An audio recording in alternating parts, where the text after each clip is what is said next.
Hey travelers, Mag here, perched above the city of Oita, the last prefecture that we need to complete all the prefectures here on the main island of Kyushu. We're beginning things off at the Oita Museum of Art, where we're going to get a chance to tour the outer grounds and some of the building. However, the displays don't allow videos and photos, as most art museums do not. That's okay though, because this spot still provides us an opportunity to visit virtual, get a great view of the city below us, and from here we're going to drop down into that city, find our parking spot, and begin walking our way through several miles of geocaches. We should be ending up at sunset at the Oita Castle ruins for a beautiful end to a beautiful trip through Kyushu.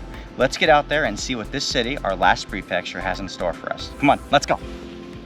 When I was putting together the plan for Oita, I'd already suspected that I wouldn't be able to go into the Museum of Art. But that's okay, because the elevation told me that it would give me a great view of the city below me. It was definitely an added bonus to find that there were numerous sculptures spread around the outer grounds of the museum. The first step is to take a photo with this elephant, the virtual that put the Museum of Art on our map in the first place. I take my time, casually strolling from one statue to the next, trying to decide what each one might be. The museum itself opened in 1999 and hosts a pretty large collection. The collection holds a total of more than 3,300 pieces of work by both modern and contemporary artists. One of its greatest highlights is its Bungo Nanga collection, created by the 17th century modern landscape painter Chikurin Tanomura.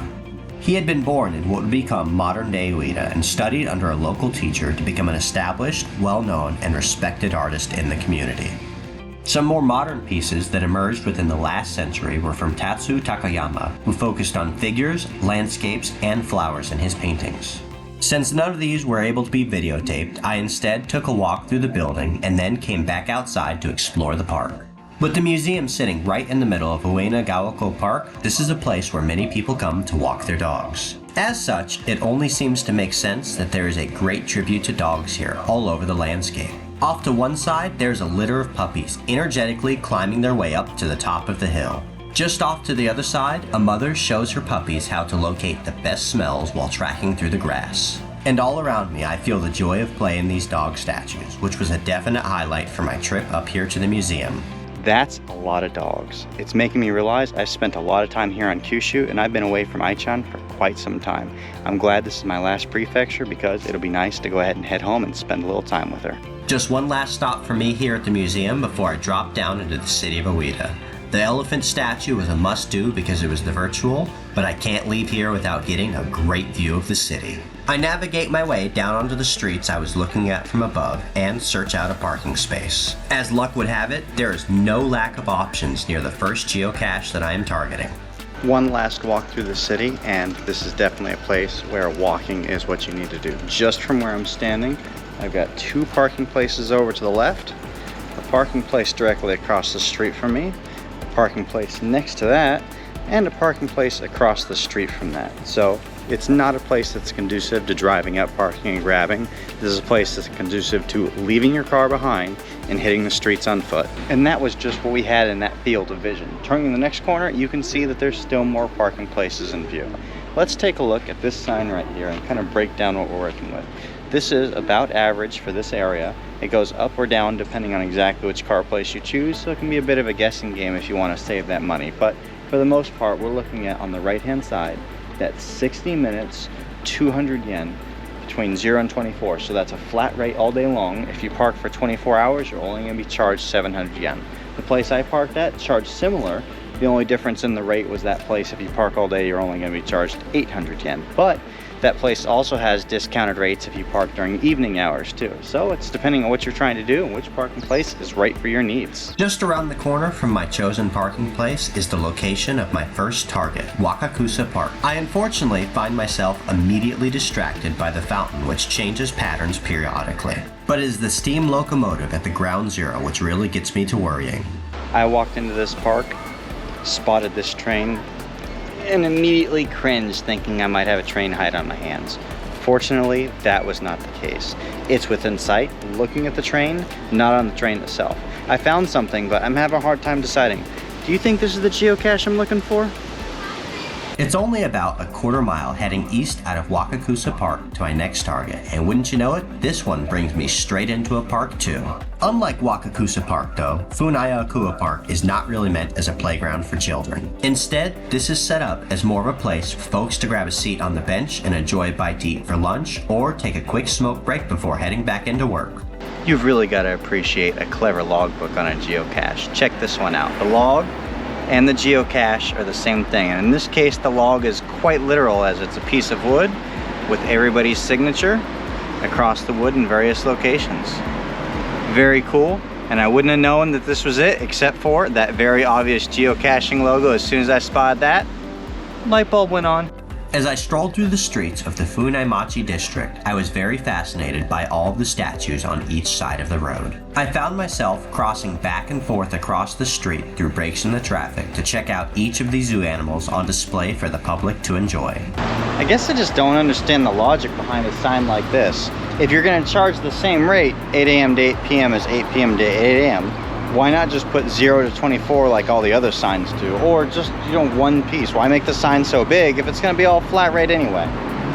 At my furthest east point on my walk through Oita, I drop into the Nagahama Shrine, located not too far from the Oita River. Whenever I do a walking tour of any Japanese city, I love to stop into a shrine whenever it makes sense, and this time around, it definitely made sense. Everybody else was busy running to and fro doing their daily routine, so I had the shrine pretty much all to myself. That is certainly not always the case though, as in the first week of July of each year, Nagahama Shrine kicks off the Summer Shrine Festival here in the city of Oita.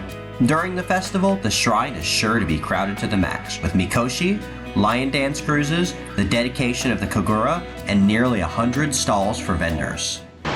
You had me at hello. Pedestrian subway art? Don't mind if I do. It is important to note here that I had no actual need to proceed down to the subway. The route I needed to take would have kept me at street level nice and easy, but I couldn't resist the sign pointing the way to some urban street art down below.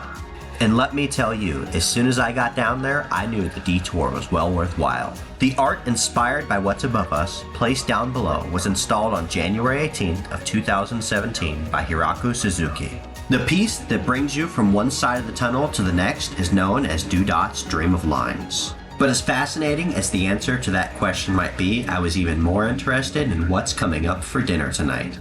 I think it may just be a universal design in these shopping districts, because I know whenever I walk into a covered walkway that looks like this, it's the place to go to get lots of yummy food, maybe some souvenirs. Running north to south for the better part of a third of a mile between a busy section of road, I find myself taking the long way through Yuho Park. The park is broken up by a multitude of intersections, but it is well worth waiting to cross from one section to the next. Each of these sections contains at least one distinctive monument, paying homage to the prosperous culture in the era of Sorin. This was a period marked by open trade with European countries, leading to many cultural advances. I am definitely enjoying this little pocket park. There's people on either side of the street walking at pretty much all times, but for some reason, I pretty much have the park all to myself. So this little green space, it's all mine. Every statue here offers a little bit of insight into the rich history of Oita, once known as Funai. Like this piece of a father playing his viola in front of his children, placed in 1971 by sculptor Naoki Tominaga. It lets us know that Oita is the very first town in Japan where Western music was introduced, and it is said that the boys depicted went on to play viola in front of Soren Otomo in 1562. And not too far from the viola, playing through the ages, is a monument to Spanish missionary St. Francis Xavier.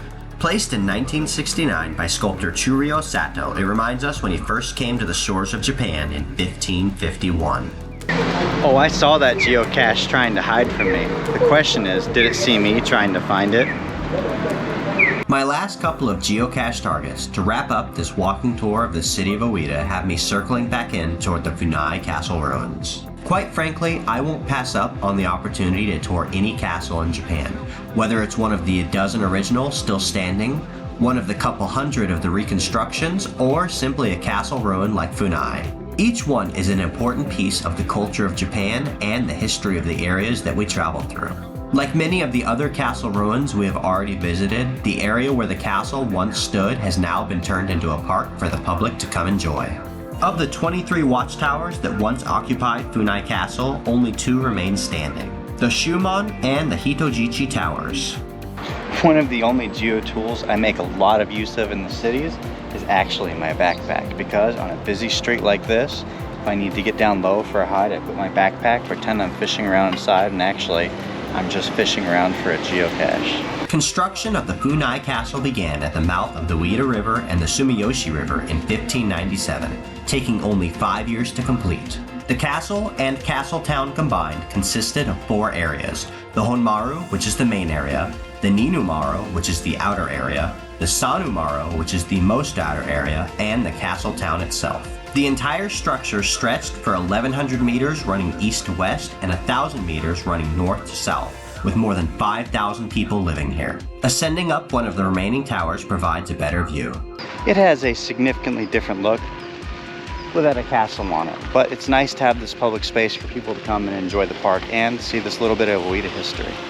The castle structure that once stood here would have been quite the sight to behold, with its 4-story main tower, 23 watchtowers, 5 gates, and 3 roofed bridges, which help visitors to find their way over the 4 moats surrounding the castle. Unfortunately, the vast majority of the structures burned down in the Great Fire of 1743. These days, the Funai Castle ruins and the park in which it rests are widely known as a place of relaxation by the citizens of Oita.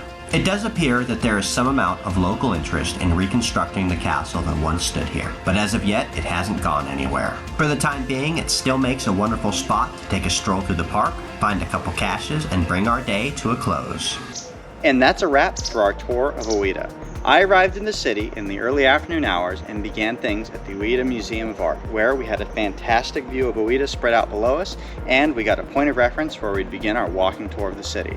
Once we got down the streets, we began to move our way from one geocache to the next, enjoying each listing as we got through them, all the way here to the castle ruins, where we're bringing things to an end, amazingly, before sunset's even upon us. This marks not only an end to our tour of Oita, but the end of our tour through the main island of Kyushu in general. There are a total of 47 prefectures here in Japan. We have now visited 45 of them. We have left in front of us Okinawa and Yamanashi, which is where Mount Fuji is located. You can only climb Mount Fuji 2 months of the year, so that's going to be our finale coming into the summer of next year. Until then, I'll have more adventures coming your way, so make sure to stay tuned. Like this video, subscribe, stay tuned for updates, and I'll see you out on the trails.